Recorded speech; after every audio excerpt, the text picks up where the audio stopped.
Pour comprendre, bien chers amis, pour comprendre le sens de la cérémonie d'ouverture des Jeux Olympiques le 26 juillet, il me semble nécessaire de rappeler deux autres dates.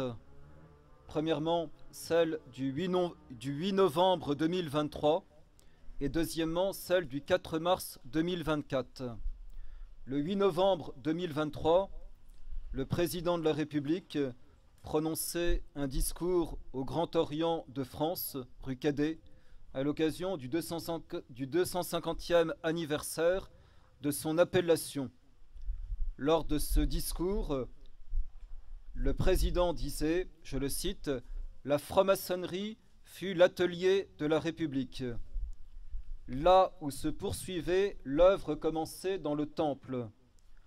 La franc-maçonnerie donne à la République ses assises et son mouvement. Elle donne à la République non seulement cela, mais encore toute sa puissance spéculative qui procède de l'activité intellectuelle des frères. Les loges de la maison maçonnique furent les loges de nos lois. Les loges de la raison furent les loges de nos lois. Il faut conserver, dit Macron, le lien vivant entre République et franc-maçonnerie. Aussi longtemps que la franc-maçonnerie sera au travail, la République sera en éveil. » Probablement, jamais déclaration aussi explicite n'a été faite par un gouvernant, a fortiori par un président de la République, sur cette collusion profonde entre la République et la franc-maçonnerie. Ce qu'il faut que nous comprenions ici, c'est que la loi de 1905, réputée loi de séparation entre l'Église et l'État, n'est en réalité pas une loi de séparation. C'est une loi adultère où du mariage entre la France et la religion catholique, on passe à un adultère. Et cet adultère consiste pour la France à rompre ses liens millénaires avec l'Église catholique pour choisir une femme adultère qui est la franc-maçonnerie. Or, qu'est-ce que la franc-maçonnerie, ainsi que l'ont bien dit, souligné et répété les papes? Je pense en particulier à Léon XIII dans son encyclique sur la franc-maçonnerie. La franc-maçonnerie est bel et bien une religion, et cette religion, c'est la religion de Satan. C'est la synagogue de Satan. Nous avons affaire, dans le discours de Macron du 8 novembre 2023, à une profession de foi maçonnique, une profession de foi religieuse, à une déclaration dogmatique. Premièrement, le dogme de cette religion. Deuxième date que je donne, toute religion a non seulement des dogmes, mais a également une morale.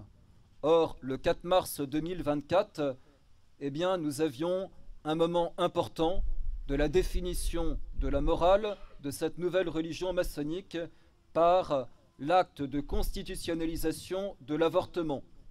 Étape nouvelle de cette religion d'inversion, de cette religion d'inverti. Comment savoir, comment comprendre la morale de cette religion satanique, luciférienne? Eh bien, tout simplement en sachant que c'est la religion de l'inversion. Dieu bénit la vie, demande que la vie soit multipliée sur la terre. Toutes les lois qui se succèdent ont un point commun, ce sont des lois de mort. Depuis l'avortement et la contraception jusqu'à l'euthanasie en vue, en passant par toutes les lois qui promeuvent l'homosexualité évidemment stérile, toutes ces lois sont des lois de mort. C'est ce qui caractérise la morale de la religion maçonnique et satanique. Mais troisièmement, et j'en viens maintenant à la date du 26 juillet, toute religion a son dogme, toute religion a sa morale, mais toute religion a aussi sa liturgie. Le 26 juillet, la surprise qui nous a été réservée par le président Macron, cette surprise, eh bien, c'est de nous manifester quelle est la liturgie de la maçonnerie. Et cette liturgie, quelle est-elle? C'est une liturgie qui oscille, mes chers amis, avant tout, entre la messe noire et la parodie de la messe, c'est-à-dire la parodie de la scène. Quelle différence entre une messe noire et puis la parodie de la messe? Elle est très légère, au point que l'on peut se demander si nous n'avons pas eu pour la première fois dans l'histoire de notre pays une messe noire qui a été dite en public, une messe à Satan donc, et une messe de défi et de blasphème et de sacrilège à Dieu. Vous voyez, la religion catholique se tient avec son dogme, sa liturgie et sa morale. La religion satanique se tient également avec son dogme, sa morale et sa liturgie. Aussi, je dirais qu'il ne faut pas que nous nous leurrions sur la situation dans laquelle nous nous trouvons. La situation dans laquelle nous nous trouvons, ce n'est pas celle de gouvernants et d'une république qui finalement est hautaine par rapport à l'Église, mais neutre par rapport à l'Église et lui laisse encore une certaine liberté. C'est fini tout cela si cela a eu un moment de vérité.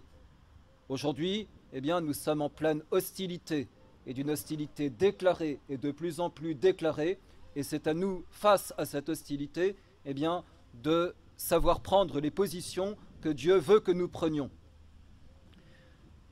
Je voudrais ajouter à cela que beaucoup d'entre vous connaissent cette fameuse parole que le poète Charles Baudelaire avait eue en 1862. Il avait dit dans Le Spleen de Paris, petit poème en prose, que la plus grande victoire du diable était de persuader qu'il n'existait pas.